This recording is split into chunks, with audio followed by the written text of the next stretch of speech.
usul tauhid tasawuf ini bisa dilihat, dipelajari, diteliti, dianalisis oleh semua ilmu, menandakan bahwa tauhid tasawuf adalah benar.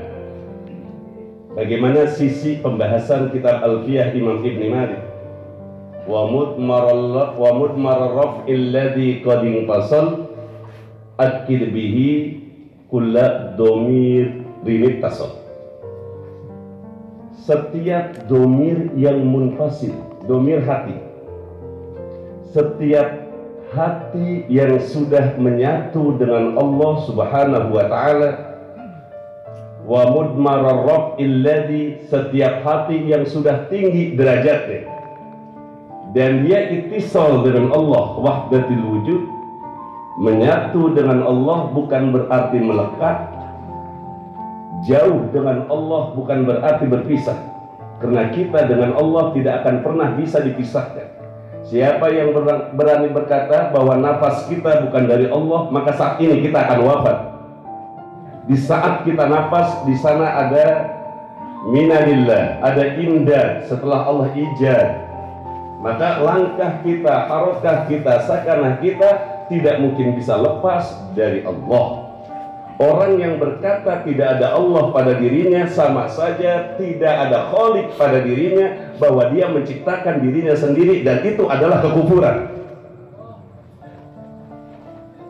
Menyatu bukan berarti melekat, karena kita bukan Allah, kita makhluk. Tapi pada makhluk tidak ada sesuatu yang kita lepas dari Allah. Betul atau betul? Maka setiap hati yang tinggi derajatnya dan dia sudah menyatu dengan Allah, akid bihi kulla domirin ittasal. Maka hati yang tadi sudah dekat dengan Allah, sudah menyatu dengan Allah, hati itu bisa memperkuat setiap hati yang masih menyatu dengan duniawi. Hati yang sudah meninggalkan dunia, infisal. Hati yang sudah meninggalkan dunia, sudah meninggalkan hawa nafsu, dan hati itu sudah tinggi derajatnya di hadapan Allah, maka hati itu bisa akid, mendidik, memperkuat hati-hati yang masih menyatu dengan hawa nafsu.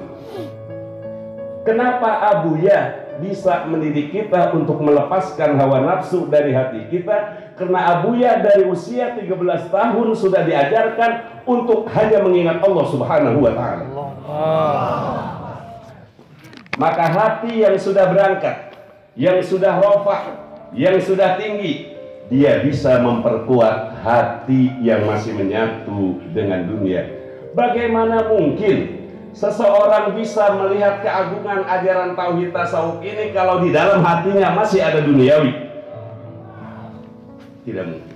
Rasulullah Shallallahu Alaihi Wasallam mi'raj, meninggalkan dunia, melepas Rasulullah dari dunia.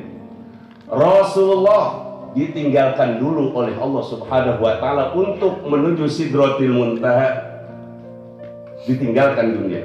Setelah Rasulullah meninggalkan alam dunia ini, melewati 7 lapis langit, Sidratil Muntaha dan Mustawa, lalu Rasulullah mendapatkan amanah penuh dengan cahaya, baru Rasulullah turun kembali untuk membimbing masyarakat.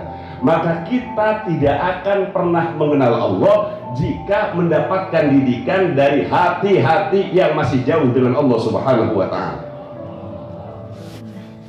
Jadi kenapa kok tidak bisa diterima hati yang tidak menerima? Saya yakin hati ini masih digandrungi, masih ditempeli oleh urusan-urusan dunia, apa itu pangkat, atau dia ingin ketenaran. Saya bicara umum, di mana saja. Ini bicara kuliah amah. Saya tadi betalpiahnya sudah terangkan. Saya bicarakan tentang zaman Musa alaihi salatu wassalam. Kenapa Fir'aun tidak mau menerima kenabian Nabi Musa? Siapa Musa? Coba kita lihat, Namrud tidak menerima kenabian dari Nabi Ibrahim. Siapa Ibrahim? Kalau bicaranya udah siapa Ibrahim, tidak akan pernah orang itu melihat kebenaran. Kalau kita sudah bicara ada anak kecil benar, lalu siapa dia? Kita tidak akan pernah melihat kebenaran pada anak kecil tadi.